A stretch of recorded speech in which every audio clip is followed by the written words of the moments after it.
What's happening, guys? I'm Dan. Welcome back to another episode of Pour Michigan Reviews.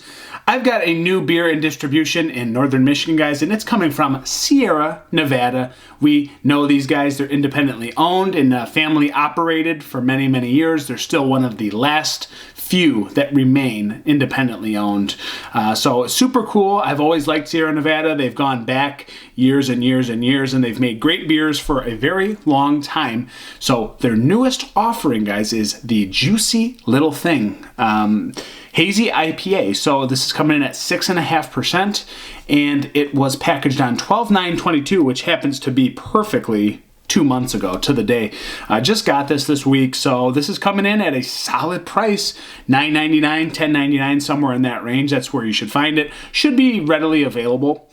Let's see. I don't know if there's anything else. I think it's a limited offering, I thought. I don't know if it's going to be a normal thing you see. I'm not seeing it. I don't know. I feel like this isn't going to be around for very long.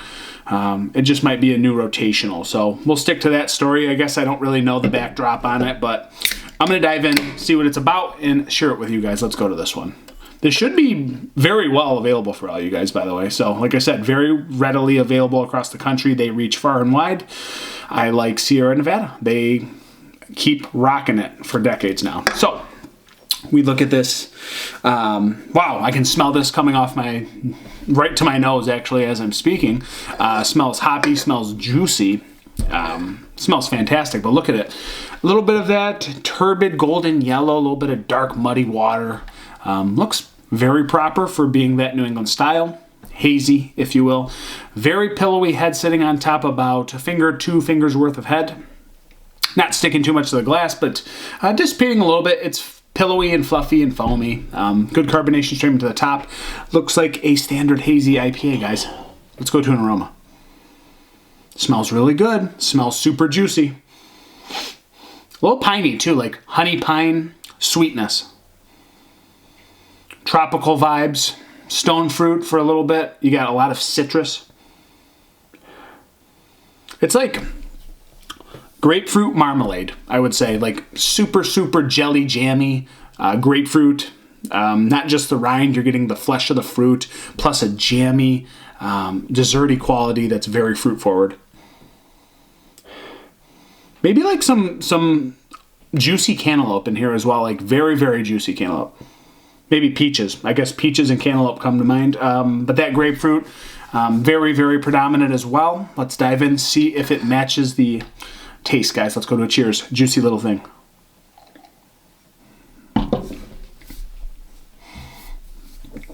Two months old. Still tastes very nice. Smooth, malty body through the middle that isn't very over complex. It's got a nice decadent touch to it. Again, that fruit forwardness blends into that malt really nice. It's very smooth, very creamy, good body for being a $10 beer. Definitely undervalued, I would say, is the accessibility and quality on this one.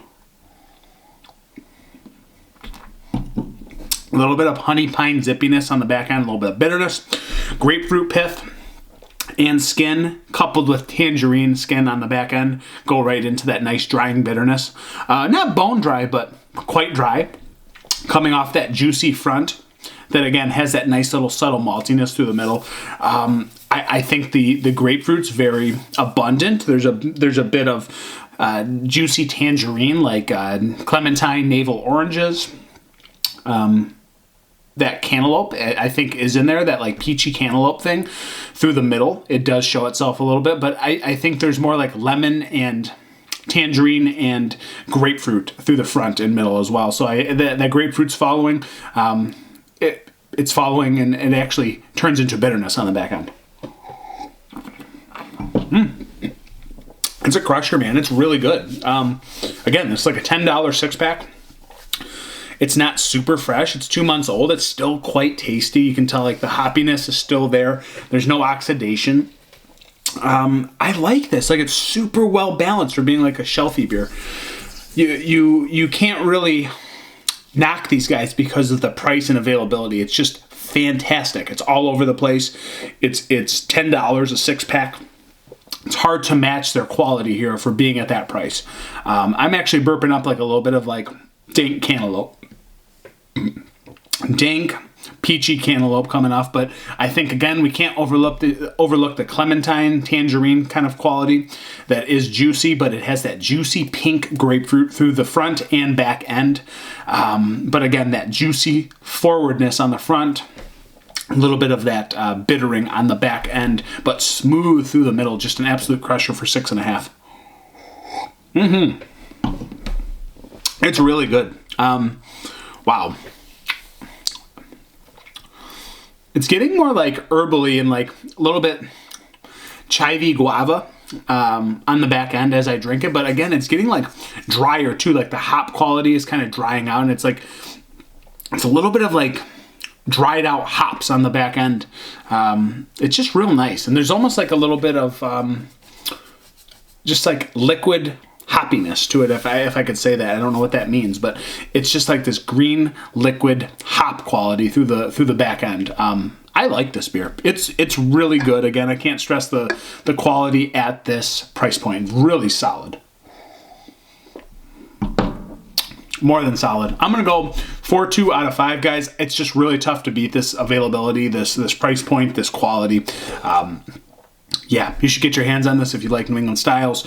It's still super drinkable, let you know it's an IPA, but again, still bringing that juiciness with a nice balancing. Yeah, this is 4.2 out of 5, guys. It's been the Juicy Little Thing. Thanks for being here. I'm Dan. I'm over and out.